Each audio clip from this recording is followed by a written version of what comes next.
BC's forest fire season, millions of acres of forest go up in flames, and towns are evacuated, leaving thousands homeless.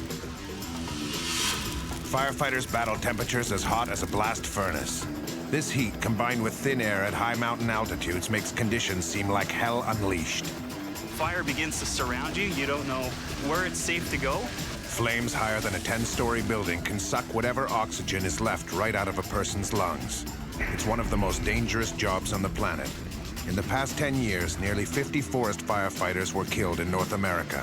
It will take a great deal of courage for these trained forest fire specialists to fight this relentless and very dangerous enemy.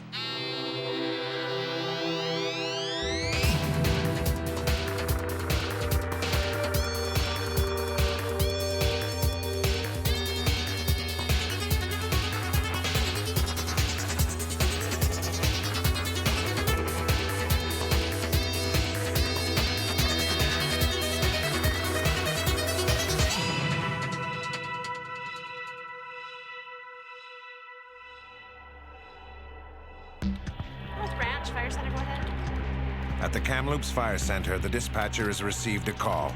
A smoke plume has been reported only a half dozen miles from the Kamloops Fire Base. But because of the rugged terrain, the site is impossible to reach by road.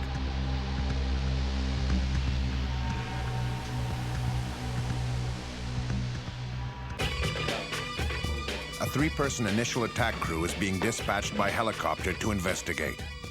We'll be ready in 5 minutes when we're on red alert, like right now. So we're gonna load up all our gear, jump in the helicopter, and go have a look. These elite firefighters are the advanced guard of the fire service. Their job is to hit hard at the fire while it's still small, before it grows too big to be controlled and threatens lives and property. The crew receives an update. Football field size, rate of spread fast. We better go. All right, I guess we better go. A lightning strike was all that was needed to spark tinder-dry trees and undergrowth.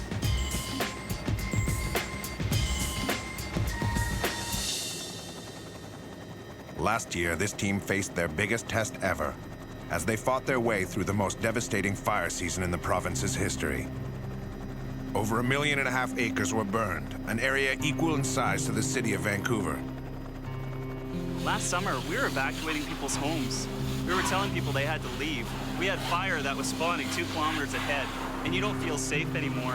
In all, 50,000 people were evacuated, and nearly 400 homes and businesses were destroyed. But many more were saved. Despite the incredible amount of destruction, not one civilian life was lost, thanks to the speed and skill of the firefighting teams. Over 7,000 firefighters from BC and all over Canada responded to 2,500 separate forest fires. I wouldn't want to do it. They have to be very brave, very individual. People have lots of courage, and they're doing a fantastic job. There's nothing more frightening to a firefighter than an out-of-control forest fire, with its oxygen-sucking firestorms raging at the temperature of molten steel, gobbling up everything in sight. What makes fighting forest fires even more frightening is that besides wits and instincts, there is very little else to rely on for personal protection. What every firefighter should be carrying is our fire shelter. You never want to have to use these. Every member of the crew brings a one-man metallic pouch of laminated reflective aluminum made to withstand up to 900 degrees Fahrenheit. It is meant to protect a firefighter from direct flame contact. It says it can hold it up to 500 degrees, but I don't think the body can survive that. In a recent forest fire in the U.S., some firefighters survived using it. 3-4 survivors made it in them, but they got to a safe zone to deploy it, but the others didn't get through. The only thing that would put me in that kind of danger is if I knew somebody was in need of help.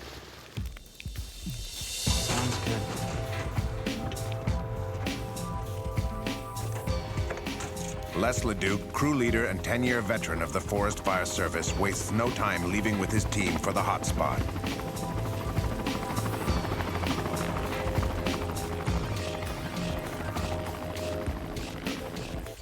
The summer is particularly dry, So when even a trace of smoke is reported, the Forest Fire Service's response is immediate, just like a regular city fire department. On the other side of the mountain, a huge fire is spreading. The last thing the fire bosses need is another nearby fire joining it. I got a sounding from 7,000 feet this morning. It was pushing about 45 clicks, so... Les's job is to knock the small blaze out cold. But stopping the big fire will be a real battle. A 4-round heavyweight bout for an army of firefighters. First, aircraft will drop chemical retardants to slow the fire's advance. Then machines will cut paths through the forest to isolate the fire. And to starve it of fuel and prevent the blaze from spreading, a swath of forest will be purposely set ablaze. Finally, when the flames have died down, water will be used to douse hot spots and drown hidden embers.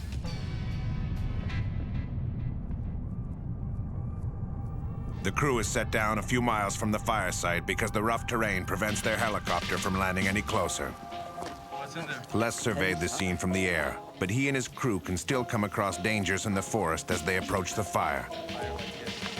Bears, mountain lions, falling trees and rocks, and lightning strikes are all unpredictable hazards of the wilderness.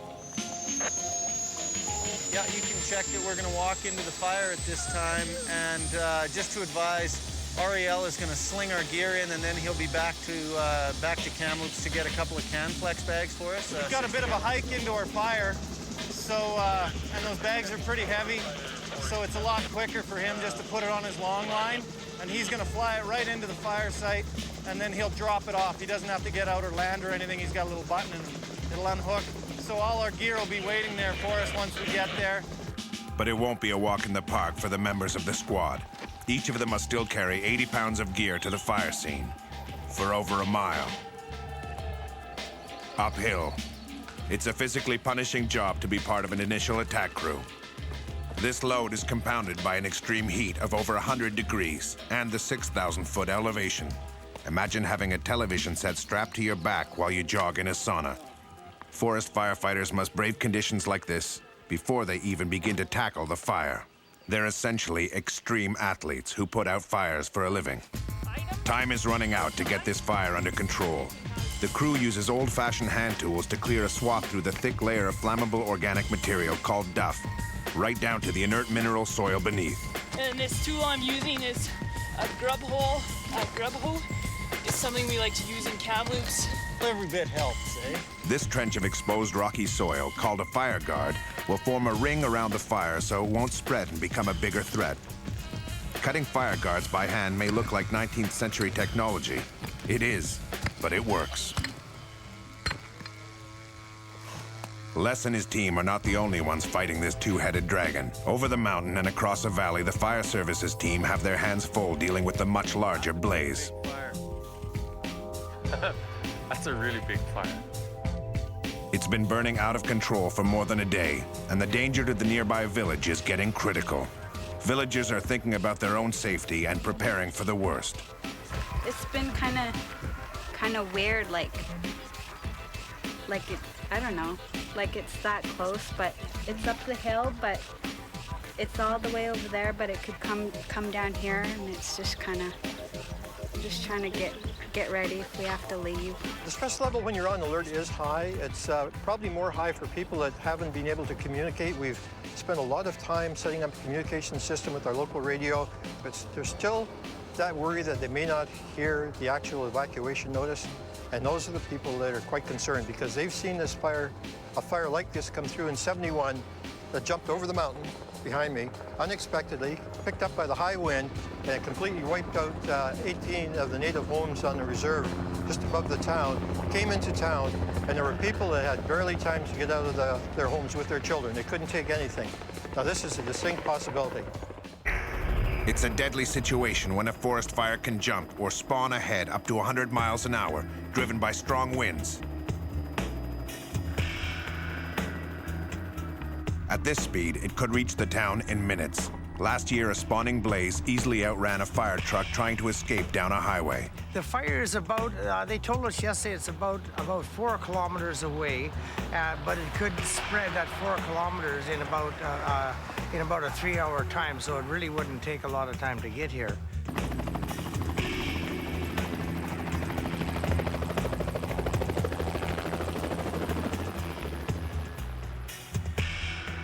At the base camp, fire bosses meet to plan the firefighting strategy. Their plans are based on the fact that fire is a chemical reaction. It depends on adequate supplies of three essentials: heat, oxygen, and fuel to continue burning. Like knocking out a leg on a three-legged stool, remove any one of these three elements and the fire goes out.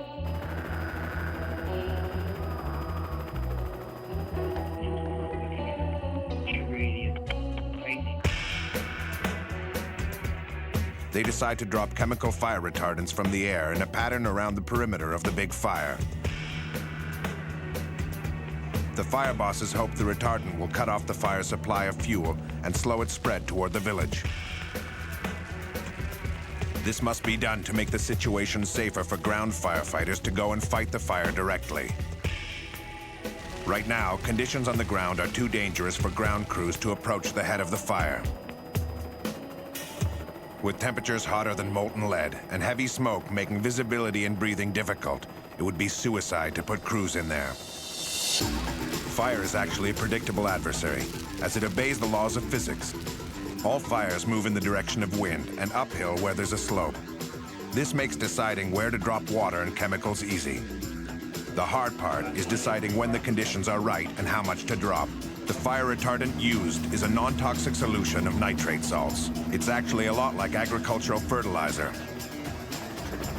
The liquid is colored bright red for visibility. It changes the chemistry of the fire to slow combustion and won't evaporate like water, so it can be effective for weeks once it's applied. But it's expensive to use. A single load dropped costs thousands of dollars, so retardant must be used judiciously. On board this small nibble aircraft called a bird dog plane is an experienced air tanker pilot. The man on his right is the fire control specialist. He is the eye in the sky for the fire bosses back on the ground. This morning, he's planning a retardant drop on the mountain fire. He has to assess the extent of fire and the direction in which it is moving. 2,000 feet up, danger is very present. Flying the bird dog is a tricky and dangerous job. The smoke makes visibility poor in an airspace that's already crowded with aircraft. Right now, there are a dozen planes and helicopters flying in and around a 6 square mile area without any air controller overseeing the operation. Very difficult for firefighting because we can't see what we're doing. We're having to be really careful, obviously, for safety concerns, that we don't put too much aircraft into the air at one time.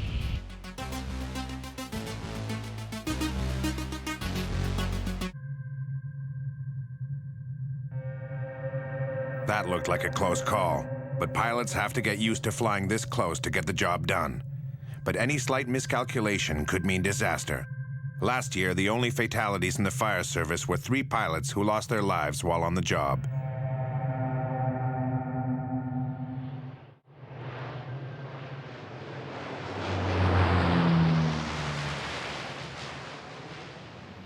Apart from doing the aerial survey, the bird dog's other role is as a guide. Incoming air tankers must be shown the safest and most effective routes over the site to drop their loads. The retardant drops are meant to hold the fire at bay, not put it out. The big message is we don't put them out, from the air. They're put out on the ground. The hard work on the ground is what puts them out. What we want to do is buy them as much time as we can to make sure that that happens. Knocking out the fire is the job of the ground firefighters, who are ready to jump into action when the conditions are a little safer. It goes up to the bush and wires off.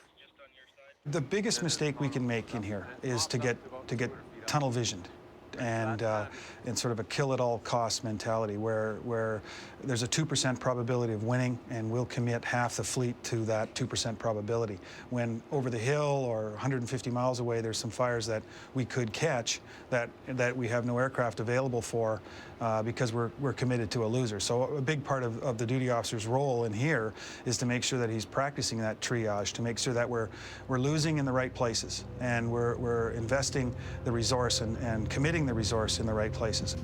These Firecat retardant bombers are the most dependable weapon in the air tanker command's arsenal. They may look old-fashioned, but there aren't many other aircraft in the sky today that are as capable as these little planes, or that have as colorful a past. Built in the early 1950s, the Grumman S-2F Tracker was a fast and nimble carrier-based submarine hunter. After their work for the Navy was over, Forest Firefighting Services discovered that the tough little planes were perfectly suited to aerial firefighting. Heavily modified, but with their distinctive bug-eyed profile intact, these Cold War-era Grummins remain unchallenged in their new role as Firecat retardant bombers, more than 50 years after they first took to the air.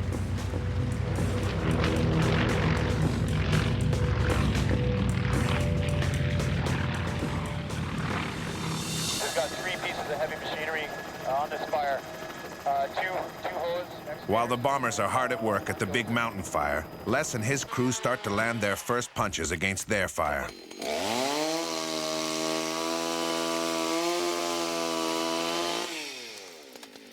Dina is working hard on the fire guard, but soon it will be time to use another tool, water, to cool and quench the fire.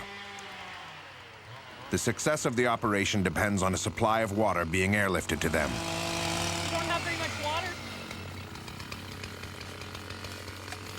Thank you. Bye. Les calls for a delivery. Perfect. We're set up. Minutes later, the chopper is dropping a small portable water tank, giving the crew a wading pool's worth of water to douse the fire. Water is heavy and difficult to supply in large quantities to remote locations. They won't get another tank for a while, so the firefighters have to use it at just the right time and place, and be very careful not to waste it. That's why their hoses are so small. This pump may be light and compact, but is powerful enough to deliver the precious water supply to the crew's small-diameter hoses. By now, half the battle has been won. The crew has got the fire under control, so there's no chance it will spread and join the big fire. But still, they need to be alert. A minor accident or injury can cascade into a life-threatening situation because of their location. We're pretty remote, but there's always a way out, you know, if things go really sideways on you. We have to check in like every hour and a half. Whiskey 31 Tango Fire Center, go ahead. So they have a pretty good idea what's going on here. And if anything does happen, we can set up a medevac via helicopter.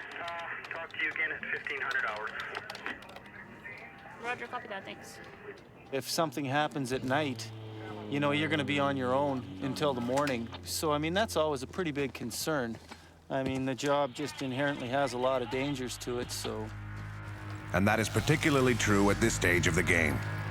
Alex is about to be reminded of one of those dangers. He's busy clearing flammable debris from part of the fire guard to prevent the fire spreading into untouched parts of the forest. The wood is tinder-dry. A few burning embers can ignite the dry branches in a moment. While cutting a tree, Alex faces a flare-up when brush near the tree he is cutting catches fire. But Alex is prepared for that possibility by leaving himself a clear path to safety. The crew could handle this flare-up with their own resources, but with little water on site to spare, Les again calls for air support. The helicopter returns with a bucket of water to douse the flames. Each bucket of water a helicopter carries weighs over 1,000 pounds, equivalent to a half-dozen bathtubs full of water.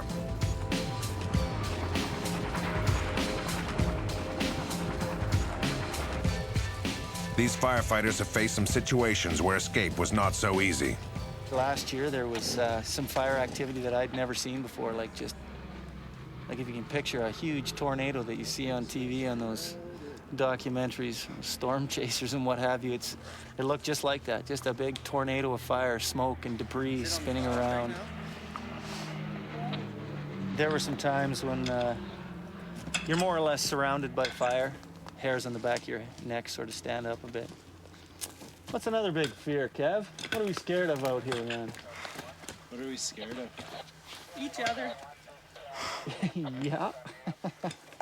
Crews call ground firefighting doing the 3 Ds. It's dirty, difficult, and dangerous. Maybe we'll back out of here a little bit.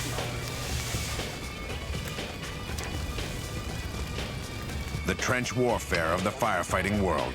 But it's this back-breaking and painstaking toil that really knocks fires out.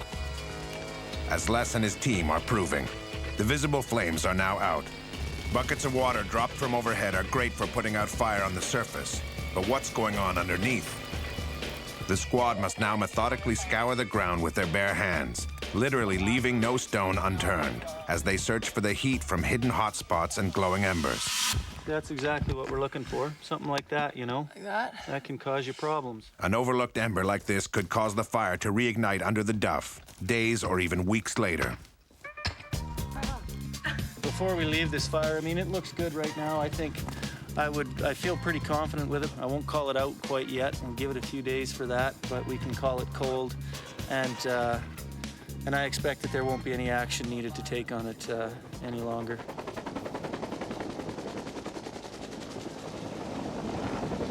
That's the helicopter that we came in. He's coming back. We've got our gear ready. He slung this into us, and now he's going to sling it out. And then we'll walk back out. While the small fire is now under control, the situation is far different at the big mountain fire. The raging blaze is gobbling up valuable stands of timber like matchsticks and getting closer and closer to the village by the minute. Now burning for 2 straight days, the fire is still too hot to fight on the ground, even with the help of the aerial drops of fire retardant. Now small gusts of southerly wind are pushing it up the steep mountainside. In this area, we're totally ringed by mountains, and we have 2 major weather systems. One from the north, in that area coming down, which has brought in the past some extremely high winds that were knocking over trees, destroying whole areas of the forest. The winds that were gusting up to 110 kilometers. Behind me here is another valley that comes all the way from Whistler and Pemberton. Now, if we get a wind system from that direction or that direction, we've got major problems. We had a meeting yesterday morning, and they had they told us that we are on alert, and we won't have but a few minutes when they tell us to leave to get out of the valley. Dousing house roofs and tinder-dry trees with water is the villagers' best defense against this threat. We're cutting down an apricot tree. It's right beside the house, so other than that, we're just trying to keep it cool around here. These folks may well lose everything they own. It almost feels like a dream or something. Yeah, a bad dream.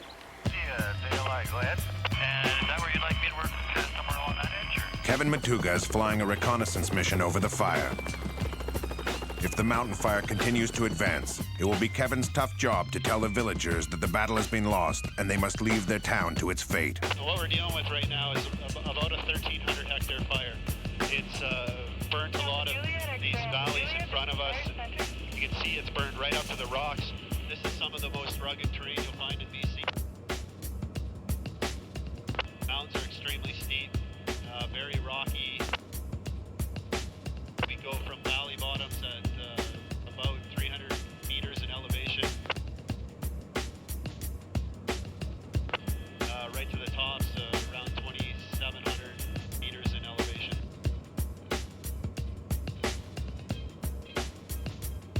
The terrain makes fighting this fire especially challenging. Kevin knows what the fire crews are facing in their fight to save the town. While aerial water and retardant bombing is spectacular for the villagers to watch, they pin their hopes on the firefighting work that's being done on the ground. Aircraft doesn't put out fires. They're just there to hold it there until the ground crews get in. They can establish a control line around the flank and edges of the fire and put the thing out. But before that happens, helicopters have to douse hot spots on the perimeter of the fire using buckets of water.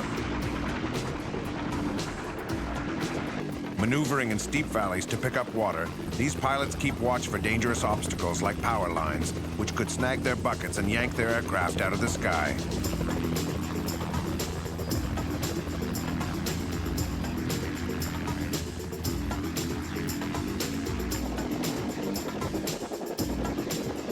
We are now at the second stage of the battle. Though the spread of the fire is being slowed by the retardant, the crews have to start cutting a fire guard around the perimeter. They must be careful not to get ahead of the fire and be trapped in front of advancing flames. The head of the fire is still hot and very dangerous. Time is running out. It would take me probably, but in optimal conditions, I can have this fire contained hopefully within 24 hours.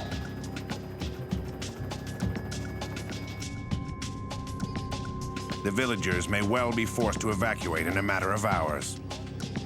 We don't put our lives at risk for trees. We don't put our lives at risk for houses. It's not worth it. Human life is valuable. To see somebody who's in danger and I've got to try to help that person, that's the scariest situation for me because you no longer have a choice. It's the third day of aerial firefighting. The bad news, the fire is only 4 miles from the village. But the good news is that the fire's rate of spread has slowed, allowing crews to make headway on the upper perimeters of the blaze. To cool the fire's perimeter, firefighters use the same type of small diameter hose that Les's team used. It's a technique that works most of the time. Today, there's a problem. This crew is ready to spray water on the fire, but their main supply hose has been burned through. They need a water tanker truck in a hurry. New hoses are being laid. They need the water urgently because a sudden gust of wind could whip the fire up, forcing them to abandon their positions and retreat.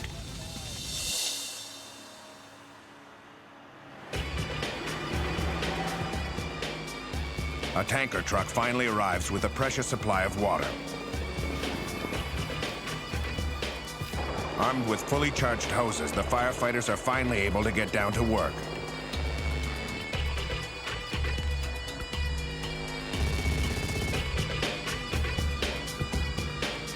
Now, with new hope of being able to gain ground against the fire, the firefighters will have a better chance of containing it. It's rank 5 activity up at the top right now. We're not going to be able to stop it, so we're just going to contour with it, strengthen this side, around across the top, and then hopefully when it dies down in the natural feature, we can shut it down. In a large-scale version of what Les and his crew were doing at their fire, some of these crews are hard at work using heavy machines to cut fire guards through the forest.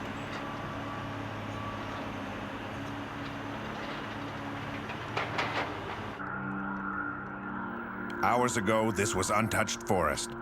But this destructive-looking fire guard will protect hundreds more hectares of wooded land and the people who live and work nearby.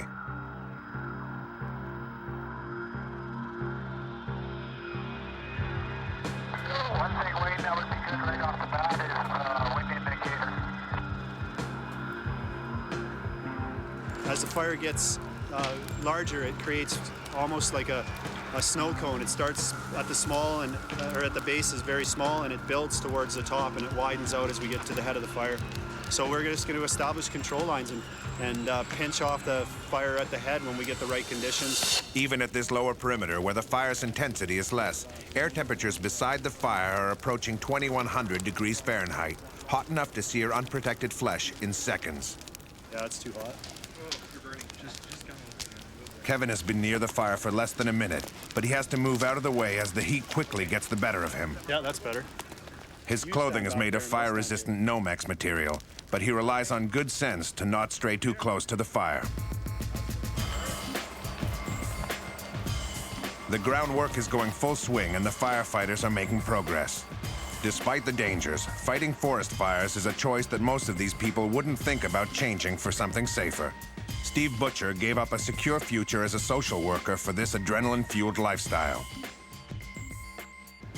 When I'm firefighting, I get to feel like I'm making a difference. I get to go to a fire and I get to dig guard. There's something that I can do to make a difference. I get to cut down a tree. I get to call in tankers. I get to make decisions that will make a difference. And in terms of activity, when I'm doing social work, I'm sitting at a desk, and when I'm firefighting, I'm out there. I'm driving beautiful, brand new Ford trucks. I'm traveling in helicopters. I am going all over British Columbia, and I can't say social work is as exciting as that. If you can get into this job, there's something special about you. Everybody here, there's something special about them. They had to be amazingly physically fit, and probably the most important is if you can't get along with people, this is not the place to be. I don't know if we're adrenaline junkies, but we definitely are here for the lifestyle, I think. Like, there's some smart guys back here that are smart people that could be doing a lot of other things. These attributes have proven value in the field, where each fire season firefighters face new challenges. Every day they must adapt to quickly changing conditions and be willing to push themselves to the limit of their endurance. Firefighting, by its nature, is one of the most dangerous jobs in the world.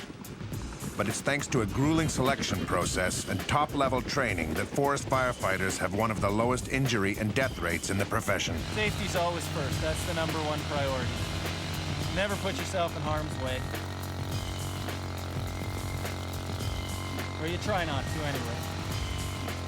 It's all about minimizing risk to live to fight fires another day. But sometimes danger finds them first.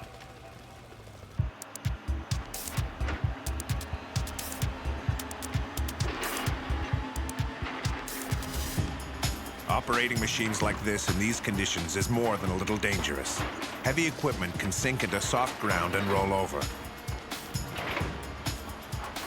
But if fire gets too close, the operator should be able to move his machine out of the way.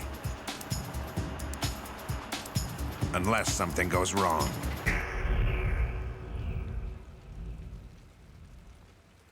The Caterpillar's engine is overheated and stalled. The operator is trying to restart the engine right away. If he doesn't get himself and the machine out of there in a hurry, the heat from the fire could boil the hundreds of gallons of diesel oil in the Caterpillar's fuel tank. A flash ignition of escaping fumes could cause the tank to explode, trapping the operator in a burning machine. A bucketing helicopter on its way to the main fire is quickly diverted to help.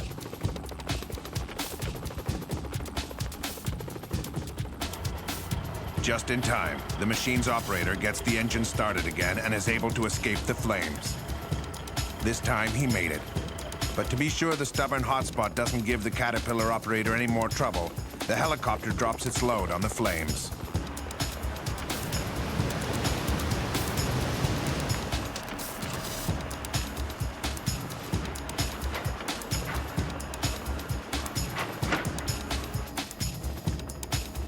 Ironically, at the other end of the fire guard, crews are hard at work, preparing to set a fire.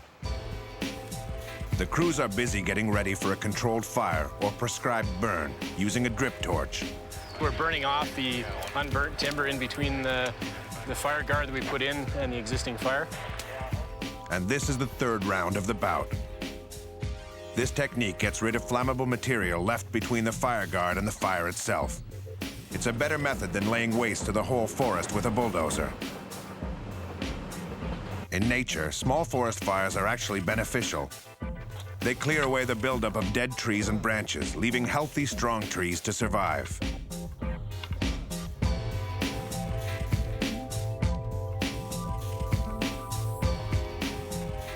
This part isn't burnt yet, so we want to get this fuel burnt just to get it out of the way so we don't have to be concerned with it anymore. So I'm just going to try to go back and forth across the slope just to get some fire to draw it uphill.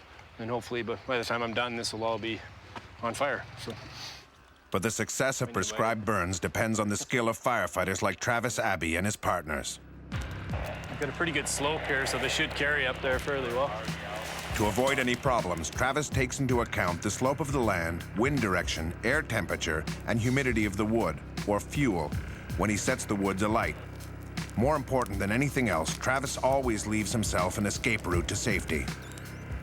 Anytime we're going to do any sort of burning off, we want to make sure that we have water in place so if something does get a little more aggressive than we want it to, then we can get after it right away. He keeps an eye on where the fire is burning. This is a strategy of literally scorching the earth to deprive the fire of fuel. It is better to sacrifice a few trees than to lose a whole forest.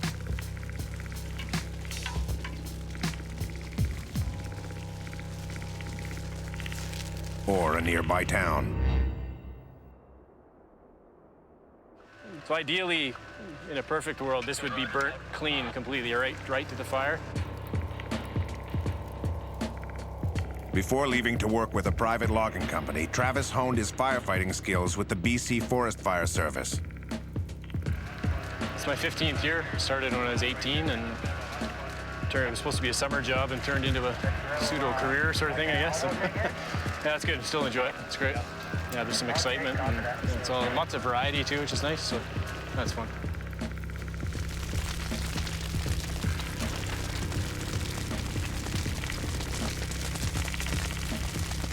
I think the only real fear I have, I guess, is the stuff you can't control.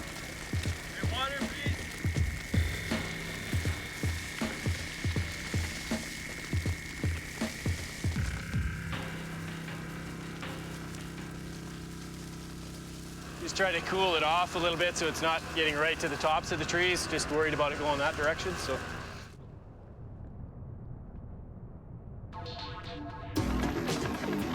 But the fire is quickly getting aggressive.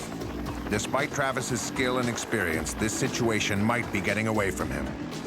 Quick action from above cools things down before the fire leaps across the fire guard and starts burning out of control.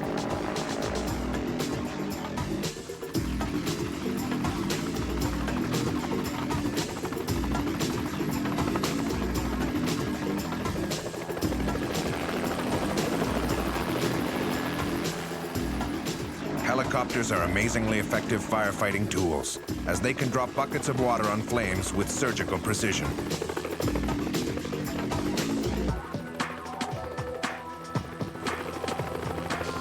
It's exhausting and dangerous work for the pilots, who have to have unbelievably steady nerves and concentration every moment they're in the air.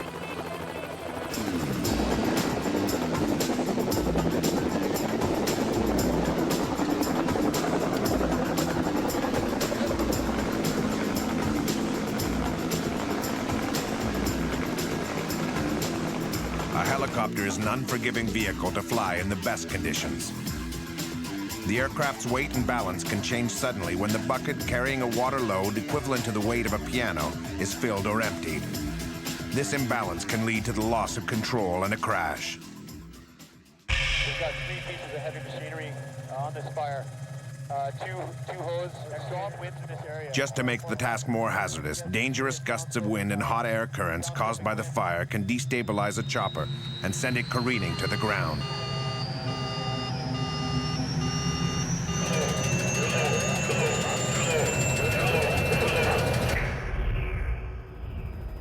Night is falling, grounding helicopters and the air tankers, even though there is still plenty of work to do to get control over the fire. If we don't get on it tonight, then I think it'll be a tough go and a challenging period for us to get on top of this fire. Tomorrow we'll have definitely a big fight in our hands.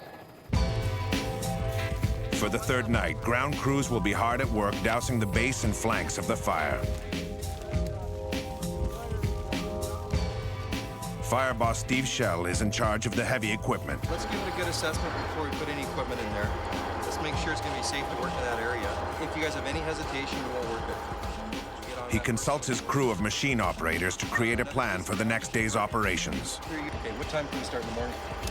It gets light around 6. Steve decides this time not to use the heavy machines at night because of the increased accident risk in the steep terrain. Let's go with that then.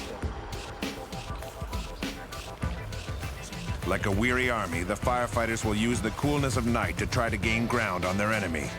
They work by hand, in the darkness, without the help of heavy ground machinery and aircraft. The next hours are crucial. With the fire moving more slowly and the wind stilled, the firefighters are hoping to secure the perimeters of the fire all the way up the mountainside. They hope to accomplish this before the heat of the morning sun gives new life to the fire.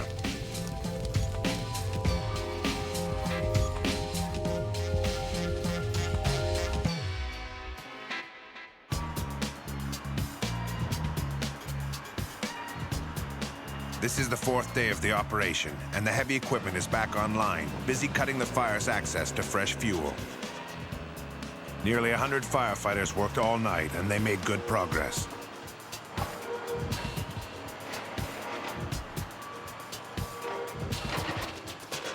It's time to assess the dangers lurking in these burned areas. But at this point, it is much too treacherous to allow the crews in to douse the smoldering embers and hot spots. Dead and dying trees, what are traditionally called snags, in green stands of timber are dangerous in themselves, but once you put fire through the forest, obviously you get burnt trees that are likely to fall. We have trained assessors and snag fallers that will sweep through an area that's been burned or an area that we haven't been in yet. And they'll flag trees or assess entire stands. And the hand fallers will go through with the chainsaws and put those trees down, allowing the crews to go in. With the root system burning out on this tree, it's burning right now, and it's left to burn like this, it's gonna fall on its own. So we wanna make sure we clean this up before we get fire crews in here and come down on their heads.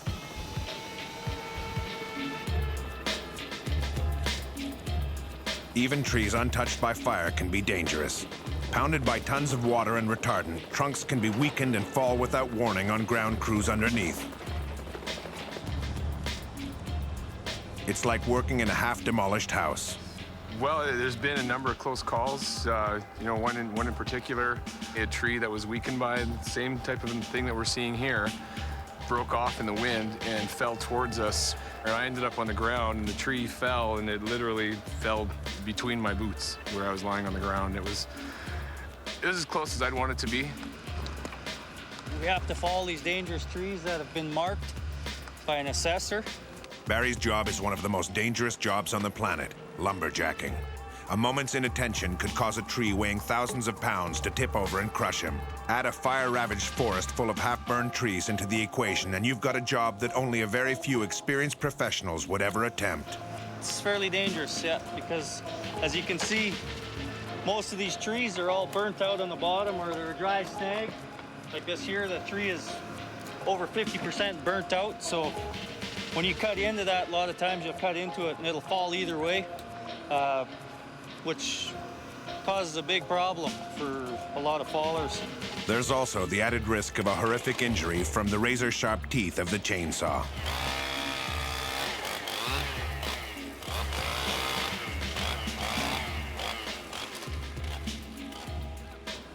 You can see if you look at my stump there, and you see how the notch was. And if you look at the notch and the back cut, you see that tree is an exact line with my notch. And that's the name of the game. These tree fallers have the danger of their job multiplied by yet another factor.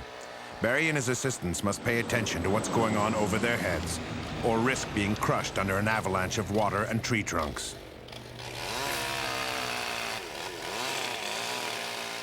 This tangle of fallen trees was created not by fire, but by a single load dropped from a giant water bomber.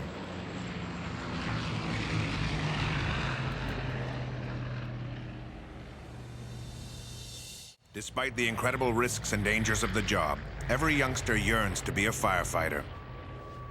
17-year-old Tyler has had this dream for years. He signed on for a work-study program at his high school that teams him up with the firefighters at the Kamloops Fire Center. Tyler was assigned to an initial attack team. He goes with them on every call. I would like to be a firefighter. It's very fun. You get to ride in helicopters and stuff. I'm in a three-man crew, but I was the fourth one. And they love the fourth one because that's extra help, on the three-man.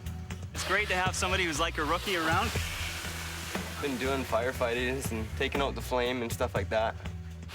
We get them cleaning our trucks and basically doing the dirty work that we'd have to do otherwise, so we really appreciate it. Actually, this is my first time doing like house cleaning kind of jobs.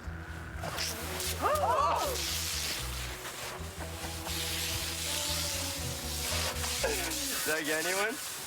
He's eager, he's excited, everything's new to him, and every experience is a fresh experience for him, so it's good for all of us to have that around. In only 2 weeks with the firefighters, Tyler hasn't had the chance to experience extreme fire conditions like his mentors have. So this is the standard BC Firefighters weather kit. It's a great thing about young guys. They haven't seen it, they're not afraid of it. People don't understand. They think that when they fight a fire, that they can just stand there with a hose and spray. But there's embers coming in from all over the place that are burning all over your neck. You've got smoke blowing in from all the different sides. You get disorientated, and you don't know up from down. You can't breathe, no more oxygen coming in, and fire begins to surround you. You don't know where it's safe to go. Those kind of confusing conditions are what scares the hell out of me. I don't want him to experience it, but that's the part of the job that he hasn't seen yet.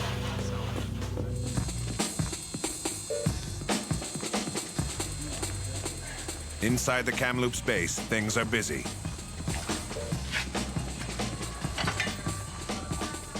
Packs of equipment have to be sorted and prepared for the next mission. And food supplies have to be replenished. Down, side to side.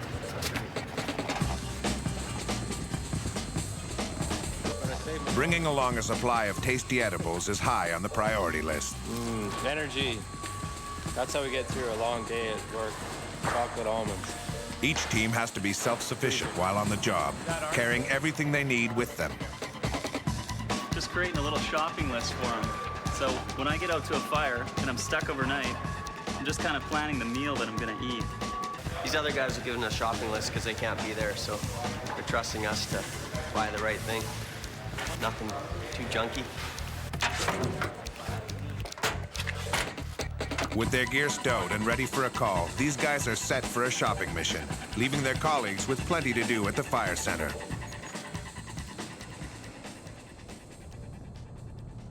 The crews of the big mountain fire just got a lucky break. The temperatures have dropped a little, which could give the firefighters the chance they need to give the fire a killing blow. Yeah, go ahead and launch Kamloops.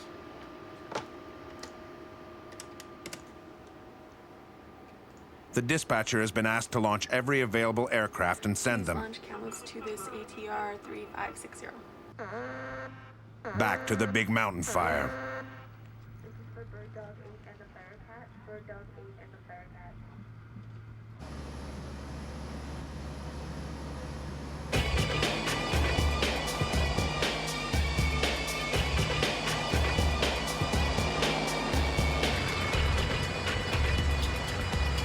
It will be their second go at this stubborn blaze, which has been burning steadily for nearly 4 days.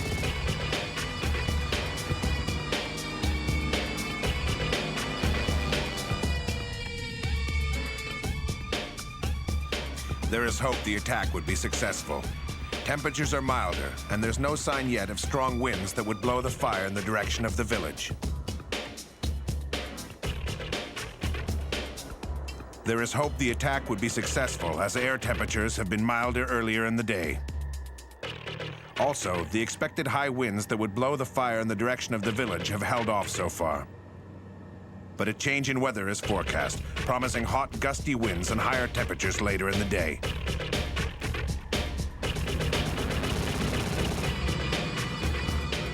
This allows the Air Tanker Command only a few crucial hours to give the fire a final knockout blow and stop it in its tracks. Every available aircraft is being launched to give the advancing head of this stubborn fire a pounding that must be delivered before the winds pick up.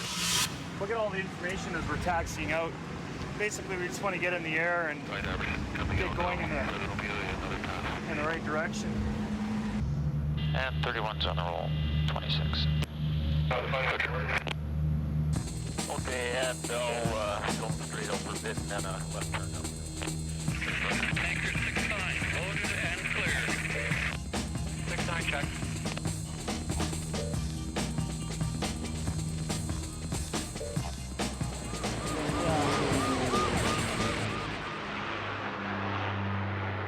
That was a bird dog there. He was beeping his horn, so they're going to drop some retardant up above us.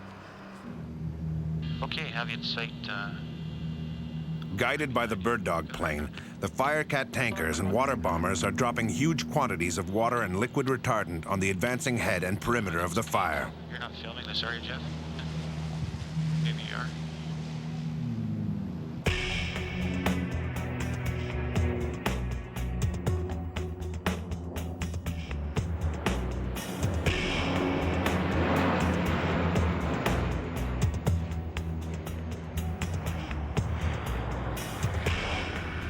Touching down at a speed of 80 miles an hour, a walking pace for aircraft, this CL-415 water bomber scoops up water through a tiny 6-inch intake scoop in its hull. It takes only 12 seconds to pick up a 1,600-gallon load of water before lifting off from the lake's surface. That's enough water to cover an entire football field an inch deep. Another water bomber comes in right behind the first. Any miscalculation of speed or distance could have disastrous consequences. But these pilots are specialists in the art of flying these big, heavy planes.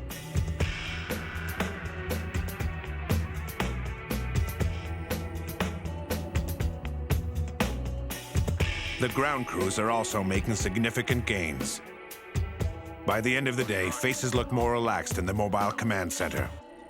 There's good news for the firefighters and the villagers. We're going to lift the alert immediate. And whatever it takes his time frame, that's fine with me. After a combined air and ground battle lasting 4 days, this final intense bombardment of the Air Tanker Command has done its job and cooled down the head of the fire. In the next few days, ground crews will douse the remaining visible fire and patrol the fire guards. The villagers are relieved and grateful for the work of the firefighters. People will approach you and say thank you and thank your firefighters and thank the people that are here to save us, which is evident by the signs you see around town, the yellow ribbons, the campaign that's there for support. It's a good feeling. One of the things that's never mentioned is how dangerous it is for them until you get up there with them and see them in the smoke in those helicopters, and they're flying close to the mountains, close to the trees. Trees are actually above them. They can't see where they're going, and inhaling that smoke all day, it's just incredible.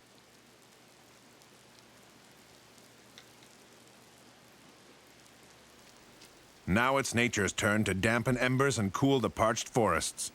With the first real rainfall in almost 5 months comes the end of the fire season in British Columbia.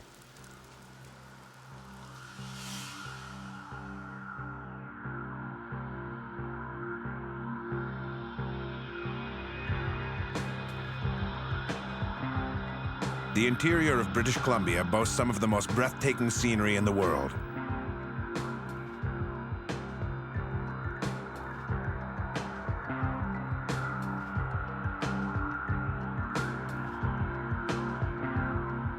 But it's a dangerous beauty.